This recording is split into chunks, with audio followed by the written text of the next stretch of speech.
tetap semangat para abdi negara. Iya. Aku pengen nanya sih terakhir nih, sebenarnya alasan apa sih Sapna sama Desianto Berat nih. ngedaftar CPNS? Kenapa nggak yang lain gitu? Pertanyaannya berat ya. Iya. Aku dulu ya kali ya. Kalau aku kan memang sejak dari kuliah kan pas ngambil ekonomi keterapan itu kan ada 3 jurusan kan, 3 konsentrasi maksud aku. Perencanaan pembangunan daerah, terus abis itu ada properti sama perbankan. Terus karena memang aku emang dari awal pengen banget masuk PNS gitu, makanya aku ngambil perencanaan pembangunan daerah. Walaupun yang lainnya juga bisa sih sebenarnya masuk PNS, cuman kayak sudah apa ya, dibentuk, dikemas sebagai ya PNS banget lah gitu, sama aja kayak administrasi negara kan, sebenarnya kayak dia udah kayak PNS banget gitu kan, dibentuknya gitu. Ya kayak gitu. Terus aku daftar itu juga kan aku milih Bapeda lagi gitu kan, maksudnya yang standar linear gitu. Di samping benefit yang kita udah dapetin gitu kan, yang tadi udah sebutin sama Mas Desrianto gitu kan, sebenarnya aku simpel gitu. Aku cuman pengen sebelum aku meninggal kayak aku bisa bermanfaat gitu bagi masyarakat, tapi dari segi kebijakan gitu. Ya kita bisa aja gitu bermanfaat jadi wirausaha, bermanfaat jadi apapun gitu kan.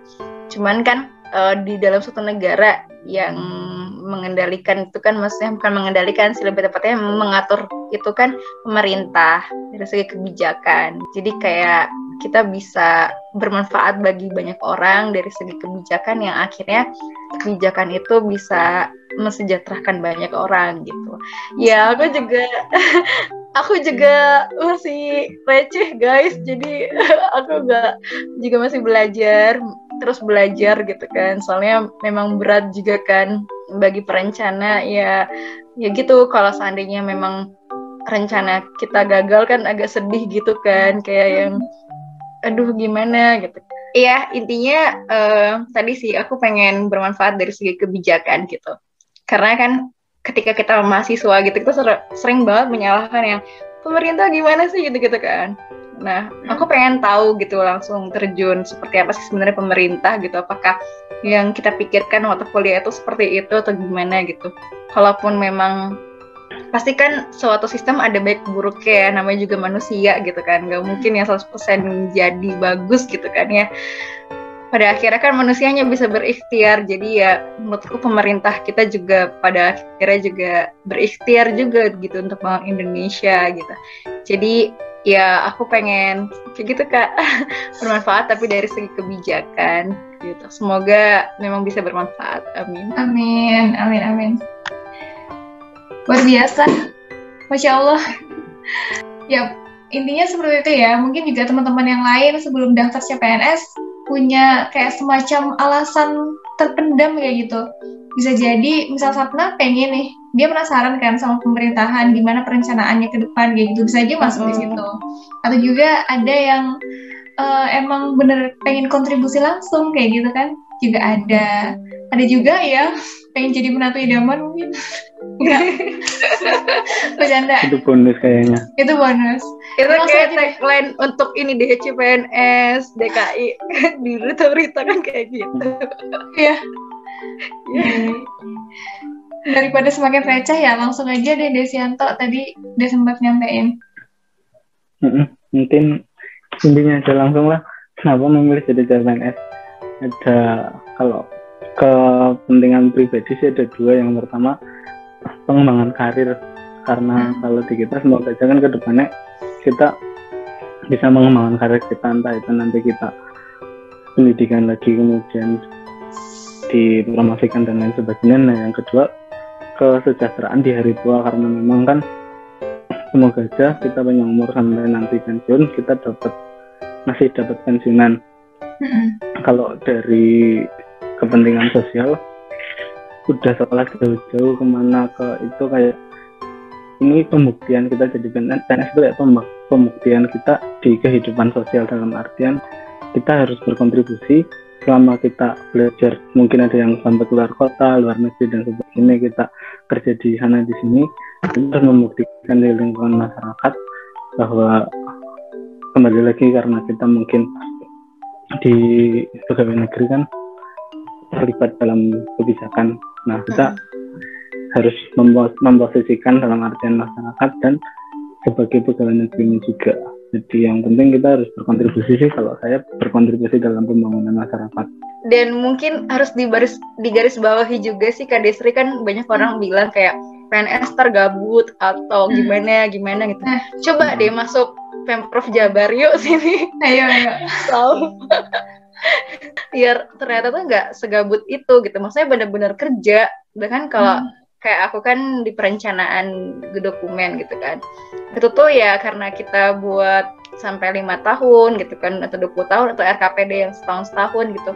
Itu tuh bener-beneran yang memang sampai nggak malam-malam banget sih, cuman ya beneran kerja lah, nggak yang seperti stereotip orang-orang di luar sana gitu ya. Ya kayak orang-orang sana yang PNS tuh gabut ya, masuk jam 8 pulangnya 9. Oh my god. Sekarang kayaknya nggak bisa kalau gitu. Sekarang kayaknya enggak deh.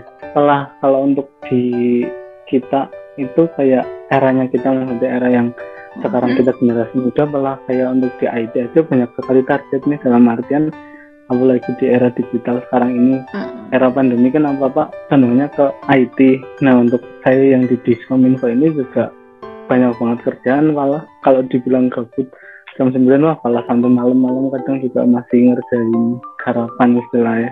Jadi era milenial sih kayaknya insya Allah pegawai negeri udah nggak kayak dulu gitu ya. Kayak dulu, iya. Iya, jadi apa ya, tadi orang-orang tuh kayak mikir PNS itu kayak kerjanya gabut, terus kita tuh kayak banyak waktu luang kayak gitu ya. Tapi sebenarnya enggak, karena untuk kayak TPP, kayak misal kalau di kesehatan gitu ya, kan ada namanya jasa pelayanan, itu benar-benar dihitung per hari masuk, per hari finger. Kayak misal finger kan jam 7:30 misal kayak gitu, tapi telat berapa menit tuh dari alokasi telatnya tiap 1 bulan itu dihitung, dan kalau misal udah memenuhi berapa jam itu nanti dipotong guys. Jadi nggak seperti itu gitu ya. Iya kan? Iya kan juga kayak gitu kan. Dan kalau di Jabar tuh kita ada nama sistemnya TRK kan. Jadi sistem di mana kayak tiap hari tuh kita ngapain aja sih gitu. Jadi kayak harus ada evidennya lah, intinya kayak foto atau dokumen yang mendukung gitu. Jadi kalau misalkan kan kita maksimal itu 6.000 jam kan sebulan. Minimal 6.000 jam. Nah, kalau seandainya kita kurang dari 6.000 jam ya bakal dipotong kayak gitu. Jadi memang harus ada bukti gitu sekarang. Dan kan kemarin juga di Instagram Pak RK gitu, kalau PNS-nya Jawa Barat termasuk yang terbaik, alhamdulillah. Jadi ayo gabung ke Jawa. Nanti ketemu sama Kak Sapnah nih.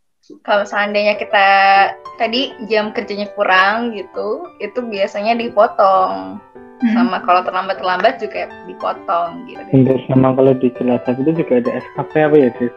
Iya, itu betul. Kinerja pegawai SKP juga kita input tahunan, bulanan, sampai harian apa ya realisasinya.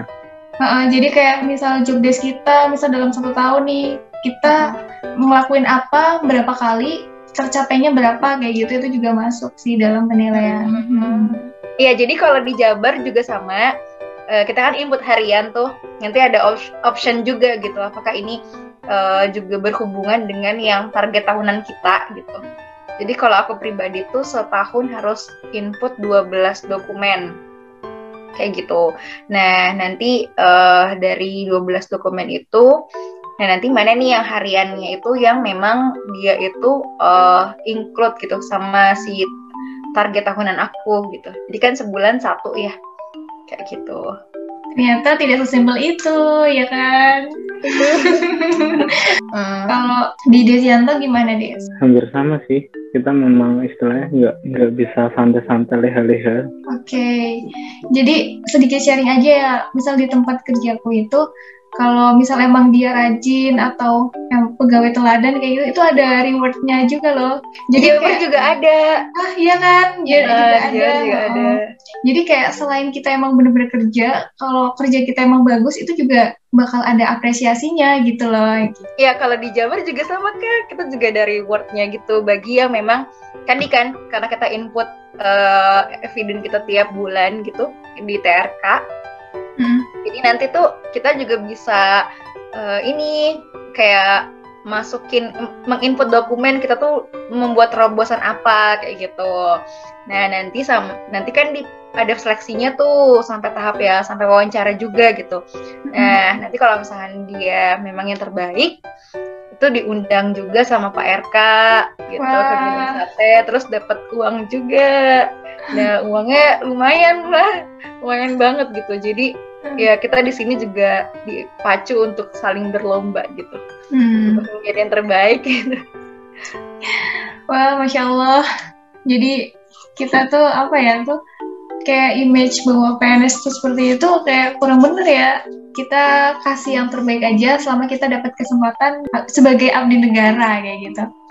Jadi kurang lebih seperti itu ya teman-teman, obrolan kali ini sama Sapna, sama Desianto itu udah banyak banget informasi yang udah kita dapat. Kalau misal teman-teman ada yang pengen nanya atau pengen berdiskusi ya, bisa tinggalin komentar di kolom komentar di bawah. Jadi obrolan kita tuh nggak cuma berhenti di sini, kalau misalnya ada yang nanya nanti bisa. Dan cukup sekian untuk sharing kita kali ini. Semoga kalian suka, dan yang terpenting semoga obrolan kali ini bermanfaat dan berfaedah ya. Makasih juga Mbak Desianto sama Sapna yang udah makasih juga Kak Destri. Sukses selalu buat kalian laksannya. Ya. Dapat hasil. Kita semoga kayak Kak Destri ya. Amin.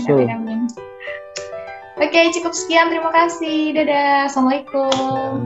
Waalaikumsalam.